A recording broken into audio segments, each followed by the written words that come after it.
self. You do realize that. Daud, legal advice. Daud, can the nominee confirm he was chosen on which party in 2013? Was it Wiper or any other party? He already said he was elected on Wiper. Okay, let's make progress. Let's make order, Sharia. I think, Chairman, I'll just suggest if the nominee could just stick to the issue of his, rather than just going into politics, just to save us time and also. Yes, you have finished answering to all the counts on Amizi's charge sheet. Now let's go to Mishi. Yes, Amizi. He has answered everything, including the one that was sent in by a member of the public. It's not yes. a court case. Yes. The reason why I've pushed all those is because of your history. And you know, there is developmental stage. You can't just go to a country, copy something and replicate here and you think everything will work. So it puts the office you are holding in jeopardy, the name of the country, the name of the citizens, because of the theatrics manner or melodramatic manner you operate in your office. That's why I brought out those issues. I'll take the next three. Mishi, Honorable Mishi, Honorable Sharia, and Honorable Raso. Thank you, Honorable Chairman. Honorable Chairman, my question will be on Kenyans working as domestic workers in the Middle East, and I want to focus in Saudi Arabia. And my reference will be the gravity of the reports concerning the mistreatment of Kenyans working there, ranging from denying of food, beaten to death, taken to jail under unnecessary circumstances. Honorable Chairman, just recently, and I want to say thank you to you because you're among those people who assisted me together with the Cabinet Secretary, Prime Minister Musalia Mudavadi, to bring the body of one of my electorates, a lady who was working in Saudi Arabia, traveled with his employer to Egypt, and after 2 days, he died under unclear circumstances. It took us 1.5 months to have the body brought to Nairobi, then transferred to Mombasa. Honorable Chairman, I know there have been some reforms regarding the same issues, but I'm feeling that somehow there's no law enforcement, and I believe they are what we call international labor standards or labor laws, and we also have those who are domestic. And most of the time we are talking about this issue, we are putting some reforms, but yet nothing has been done. In the reports of that case which I've just mentioned, it has written that the death of this lady is under investigation. And this is not the first time. I had another previous case some months back. It had the same report that it is under investigation. But after that, there is no feedback, there is nothing, and it's just like that, and no justice is achieved on that.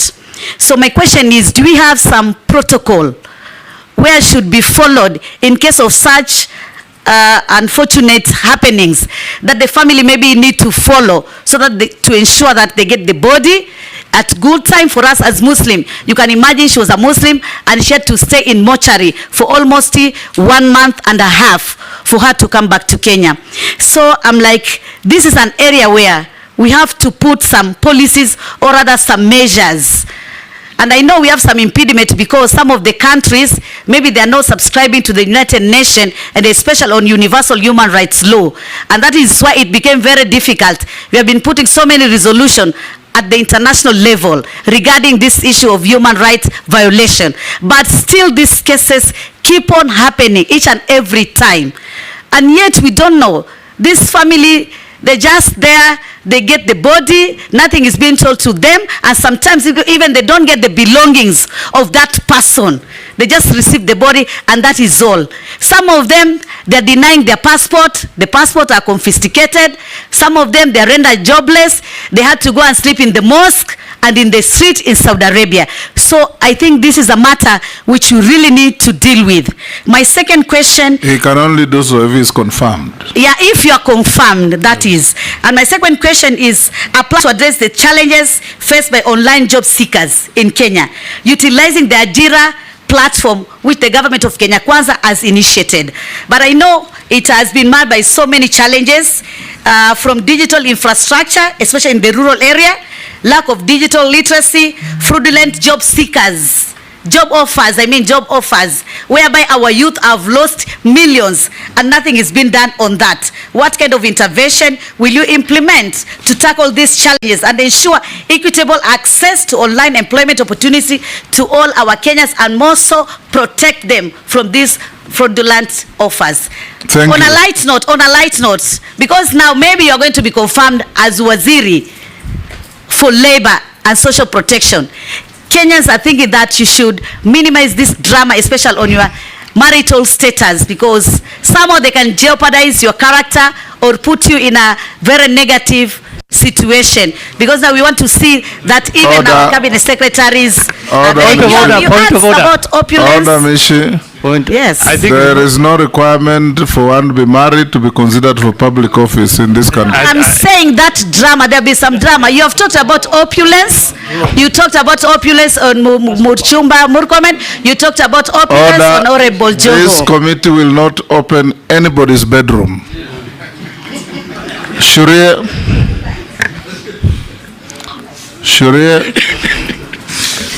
Shuria, stop laughing and ask a question.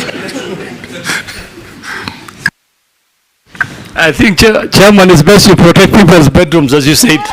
We don't want those matters coming out here in the public. I think... The nominee, you will not comment on that. Thank you, Honorable Speaker. I think Caleb came up with a very long list, and I just want to, maybe in future he might get another opportunity. Mheshimiwa, if approved, what key results or deliverables can Kenyans expect from you in the short, medium, and long term? I thank you, Honorable Speaker.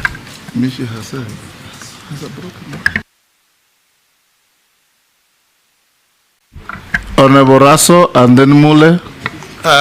Thank you very much, Honorable Speaker. Honorable Alfred, you are the governor of Machakos, and also you are government spokesman. During those two stints, we were able to follow you. You were able to publicize what you are doing, the government agenda, when you are the spokesman.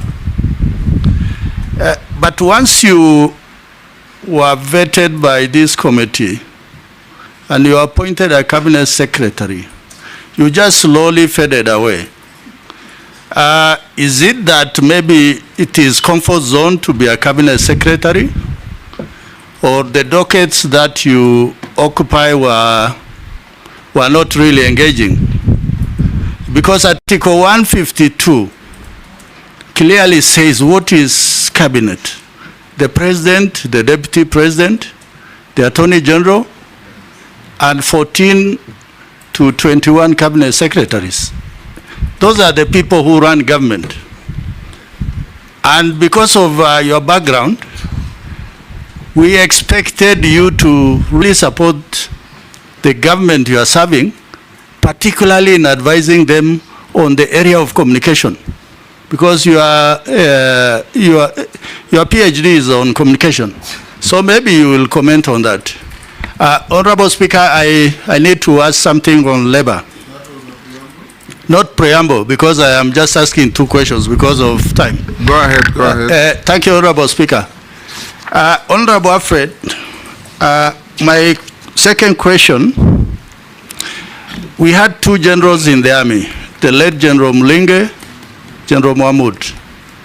During army recruitment, recruiting officers will go to an area and they will say, look out for this tribe, because they were looking out for the minorities, that minorities should not be excluded from the army. When we come to the ministry, if the House approves you, the ministry you are likely to go to, labor. Do we have systems in place to monitor, to evaluate, to look for minorities? Because I think it's not good enough to just speak on the radio, the social media, or the Gazette. and yet a lot of youngsters who are in the rural areas do not have access to many of these things. So if the House approves your nomination, what is it that you are likely to do? That there is regional balance, ethnic balance, and a lot of youngsters will be able to get opportunity in Kenya and even overseas. Thank you, Honorable Speaker. Thank you very much. No Machakos drama. Yes. Thank you very much, Mr. Speaker. I stand guided. Mr. Speaker, I want to ask the nominee. This country, and I want to tell the civil servants in this government, there have been unrest in different cadres, doctors, nurses, lab technologists, electricians, whatever. And once there is unrest between labor disputes, there is always a negotiation and an agreement is arrived. But time and again, you will come and hear that the same union claiming that the government is not honoring the agreements. As you get into this ministry, can you tell Kenyans what will you do to make sure that every agreement between the civil servant and the government of the day are implemented to the letter, not to leave it just to unions, not to leave it to the ministry itself, not to leave it, even we saw the last one for doctors, whereby we have a ministry for labor, but the head of public service had to come in for negotiation. When we have a standalone ministry for labor, please, if you are approved by this committee, tell Kenyans today how you do differently to make sure that we don't get this embarrassment to the employees of government. Nominee, you can answer those from Honorable Mishi, Shurie, Raso, and Mule. I want to agree with Honorable Mishi about the gravity of the issues. I have done my research and I've realized that our children are going to countries where we don't really have agreements with those countries about how to operate and what needs to be operated. There used to be a big problem also because I remember I sat on this seat, Mr. Speaker, and I promised that if confirmed and appointed as the Minister of Foreign Affairs, my first trip would be to Saudi Arabia, and I did that. I went to Saudi Arabia, I met Kenyans, I met people who are suffering, and we started the process of changing, and a bilateral labor agreement is to be signed between Kenya and Saudi Arabia and some of these countries, which I will push for. One of the things that I would like to do is also get lawyers, our lawyers from the Attorney General's office, to go to some of these countries and study and understand their laws, because we need to know what we are dealing with, because what we may think here is important may not be covered in their laws, so that we can also be able to know how to navigate those countries, because we can't go and impose our laws to them, and we see how we can work with them, especially if they are not signatories of international conventions that we are signatories to, and the protocols that it may measure. And my apologies that you've had to go through many of these challenges where people die and they can't even get their things to be brought back home. It is also important also about online job seekers, going with the question by Honorable Ishungwa. It's all about communication, people to know how to do it. But I want to set up a proper portal that will answer many things, so that you look at available opportunities, but also to weed out all these crooked agencies. We'll publish as a government a portal and lists, which you can even put in the newspapers, of the approved agencies. Because people keep on asking, is this right? Hii advertisement ya Canada ni ukweli, hii ni ukweli. So that now any advertisement without the name of a company, we can be dealt with, according to the law, because they'll be lying to people. And if there's a name of a company, people can cross-check the government website or government documents and be able to verify that that is a recognized and proper company. And don't be surprised if we have to knock out a few companies and bring more in that are straightforward so that they don't lie to our people. So we're looking at a one-stop shop in terms of connecting people to jobs. Mheshimiwa Shurie, I was saving this for the end, but thank you for your very good question. And that is that I want to change how workers view the workspace. I want people to be comfortable when they go to work. I want to be able to get employers to provide for the employees good working conditions. Whether you're a house help, a doctor, security guard, everybody, you should feel that you have got a system that protects you and that you work in a good environment. I also want to work with the employers so that we can see what we can do as government, remove some bureaucracy so that they can expand. I want to call upon them and see how we can be able to see, create an opportunity for them to employ more people, cut down or maybe forego some little profit to employ one or two people using the principle of consumer spending so that you get more people, spending people in the market to grow the industry. So I want to look at some of those things. The labor migration, I want to move the numbers from the ones that are there to about 5,000 a week. If we can get there to 10,000 a week eventually, people going overseas. But to do this, I want to work closely with all of you.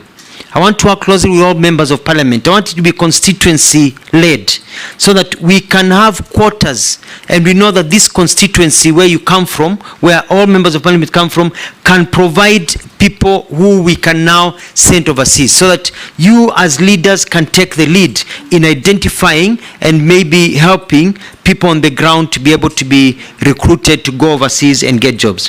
When it comes also to BPOs, setting up centers, we don't want somebody to come all the way from Nyanza, where Mheshimiwa Junet comes from, to Nairobi to get an online job or to get a job in a call center.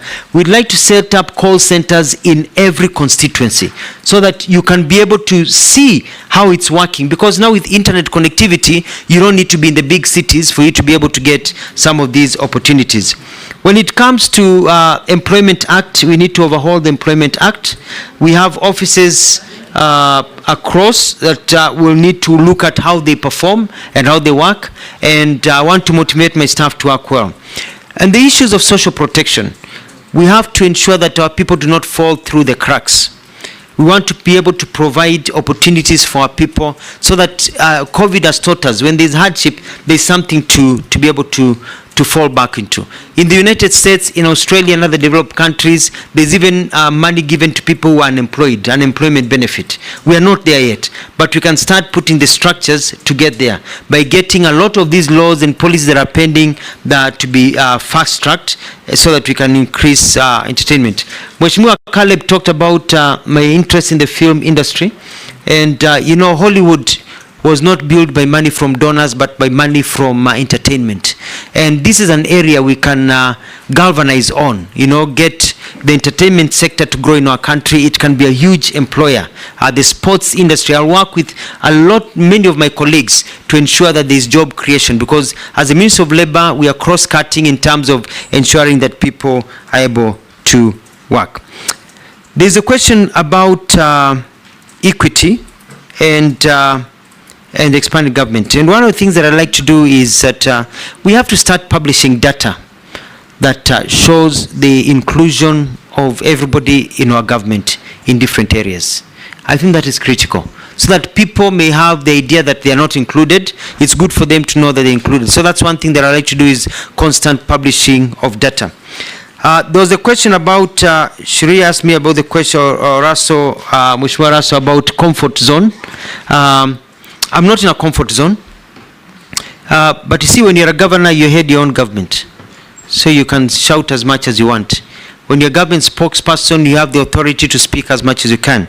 When you work as a cabinet secretary, you are also toned down kidogo, because you're working for a boss or bosses.